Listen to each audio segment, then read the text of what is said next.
Beyond the Mic with Sean Dillon. We're joined on the Starline by an actor and producer. You've seen him on Chicago PD, Eileen, Civil War, and you might have acted with a cowboy hat here and there. His latest movie is Drink and Be Merry. We welcome Jefferson White. How you doing, Sean? Nice to meet you, man. How are you? Absolutely great. Jefferson, let's go beyond the mic.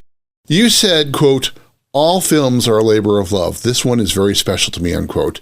How long did it take your friends asking you before you said, yeah? Oh, I was in right away. As soon as I read the script, my friends and I really, one thing I learned from Taylor Sheridan, who I admire very much, who gave me the greatest job I've ever had, is at a certain point, he said, wait a second, being an actor means you have very little control over your own life. You're sort of spending most of your time sitting around waiting for the phone to ring.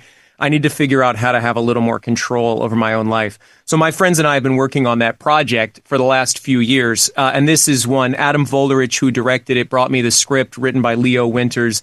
And as soon as I read it, I think Adam and I looked at each other and said, hey, I think we can make this, man. I think we can make a really beautiful version of this movie. It's within our means to make it. We had all the pieces in place. So I jumped at the opportunity. I always leap at the opportunity to work with my friends.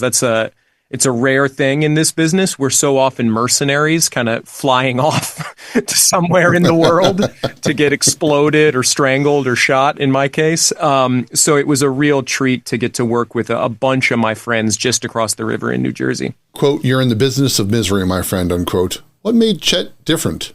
He was a fascinating character to me because he's stuck. You know, he's really stuck in an uncomfortable but familiar place. He's been working at this bar for years. He grew up there pretty much because it was owned by his uncle before him. So he's been stuck in this place for a long time, and he's itching to get out. He's yearning to get out. But an object at rest tends to remain at rest, you know, and he's got this kind of makeshift family of these regulars at the bar that he feels a responsibility to, but he also kind of feels like he's poisoning them. They're drinking themselves to death. So I really found the kind of trap that he finds himself in really compelling. These kind of compounding factors that lead to him just sort of being frozen, being kind of paralyzed. How many bars have you been in when you've seen these type of regulars that like and drink and be merry? Oh, man. Yeah, I worked in bars. I've worked in restaurants. It's all over the country. I also think that this movie takes place in New York, but this is something that actually really is everywhere. I'm from a tiny town in Mount Vernon, in Iowa called Mount Vernon. And these kind of dive bars and these kind of characters are all over the country. I think we all know them. We all recognize them. So there's something beautifully universal about that. Jefferson White wants you to watch Drink and Be Merry, and he joins us beyond the mic for the Rockin' 8. Jefferson, all this is 8 random questions. Just trust your first instinct. There is no pressure. Great. I love it. Does it hurt not seeing Iowa State in the Big 12 football championship? No. No? Follow your gut. Listen, I'm not a football guy. I watch a lot, and perhaps because Iowa State has been disappointing us and breaking our hearts for years, I've given up. I watch professional basketball now. I'm a big NBA fan. All love to Iowa, but I've given up. Best thing about Mount Vernon? Best thing about Mount Vernon, it's entirely walkable. I walked to school every day. I would walk to all my friends' houses. It was amazing. Anywhere you want to go, you never need to get in a car. One thing your wife, Casey, depends on you to do. Ooh, I have to vacuum. I do the vacuuming. I empty the air purifiers. I don't even think she knows we have air purifiers. There's so many things. Listen, that's actually a long list. She depends on me for a lot. Favorite thing for you to photograph? To photograph.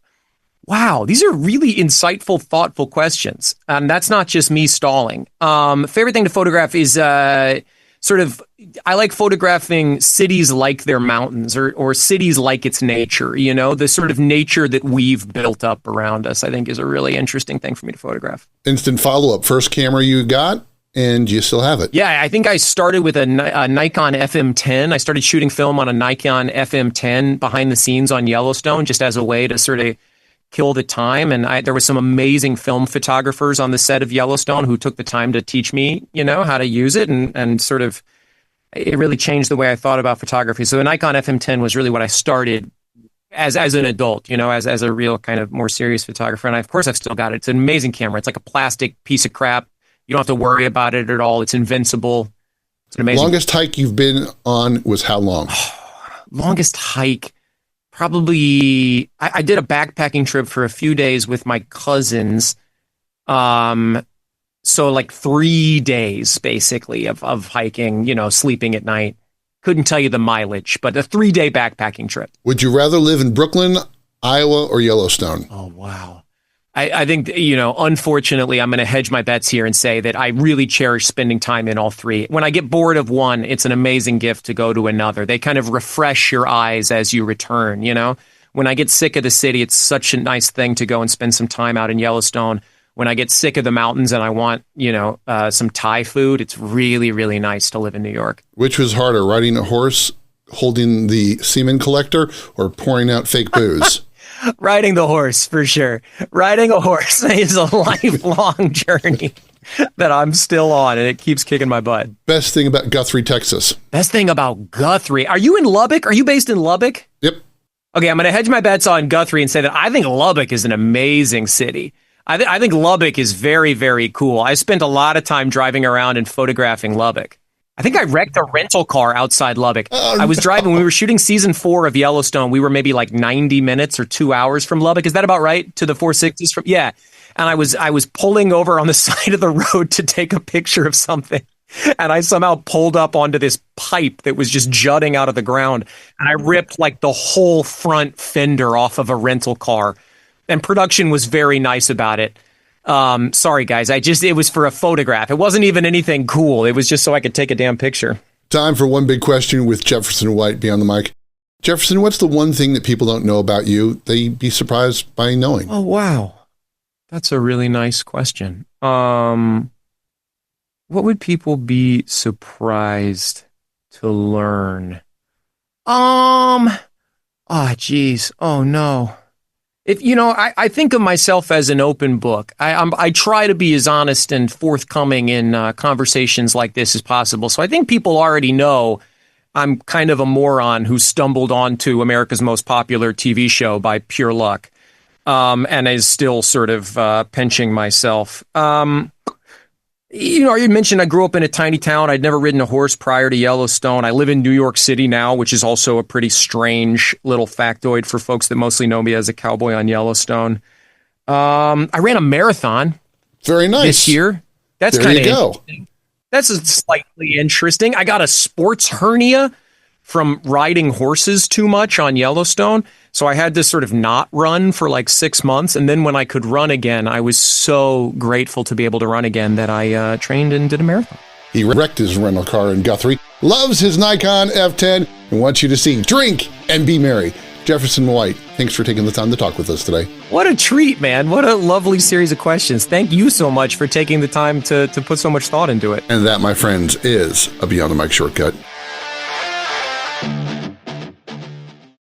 If you're enjoying these conversations, please check out another Beyond the Mic episode to find more actors, artists, and people you need to know. We'd also appreciate a like and subscribe on the Good Pods app.